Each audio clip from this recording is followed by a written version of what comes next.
Good evening, no? So nauli na sad ko diri sa lungsod sa New Correlia ba kay atong diri magugko.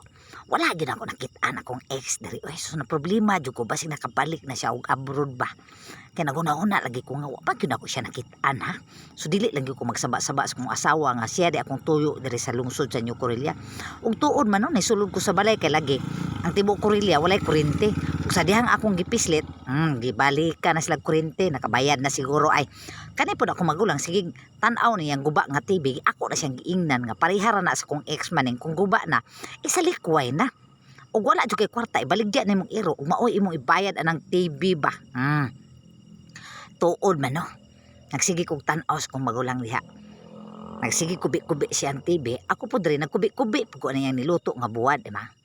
Kani bularan ni marot ni. Gihurot na kog butang sa kong plato tan-awa.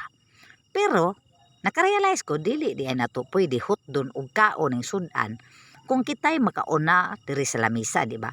Ato ginang binlan ng mga wala pa nakakaon. Daghan kay kog sudan, di ba? Mga pinubrir ng sudanan ni. So na ako sudan diha na talong ug napoy karne, napay marot ug napoy sinabaw diha. So nagampo jud kuno kay mao man atong batasano ni magampo ta sa Dios kay aron panalanginan sa atong mga gikaon. Nya ato pong iampo ng uban nga walay gikaon dili kay maniguro lang gitag atoa, di ba? Batasano na to permente ng apil na tong ampo ng mga taong walay gikaon kay aron pod dili pod sila magutman ba nya kita rebusog ganahan eta, di ba? So tuod man nagtanaw-tanaw ko diri sa ubos na ako'y napansin ang iro di ay so nagpadayon ko og kaon no? So wala jud ko mahiluna akong gipicturean ning iro. Huna-huna na ko ani niya nahiubos siya ka wala na ko siya giagda ako siyang giingnan huwat lang ka kay umahuman kong kaon hatagan ta ka kasi maning magisig pakaon ani ba. So nagpadayon kog kaon no. Nagsige kog kaon diri. Nagsige kog hinuktok asa din akong anak nga gabi naman wala pa man nauli akong anak. Ingon man to siya gana nag-film daw. So wala lang ko kay nag-film. Ingana may mga estudyante daw mag-film. Pero nagsige kog kaon no, nagsige jud kog isip asa nagyud ka to akong ex ha nga. Kadugay ba diri human na lang ang pista wala gyud mi nagkita ba. So parte gyud akong hinuktok no, nagpaspasan akong kaon kay nagplano na pug kog pangitaon lagi nako siya kay paging istorya ko niya ba aron human na ang amo ang break up. Wala ba gyud mi nag bulag sa ako ang ex, di ba, kung makabalo mo. So karon nakakita ako laing ano kaning sabaw ba kanay bitaw mga salin-salin ini kaudto makabantay mo anak kanang nay mga sinabaw nga isda partigyong lamia anak niya higupon ba, di ba?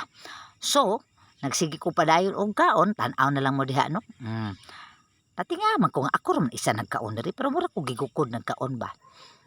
So wala jud nako lumin ning sabaw og di mahurota, di ba, partigyong kayang lamia.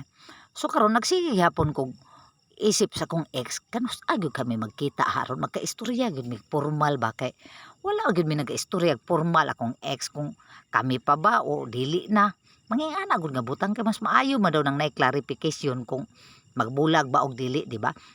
Abi ko biyaan ako sa iro may gani hingsod. So kani iro dili mo biya mas mo biya pa ang atong ex, di ba?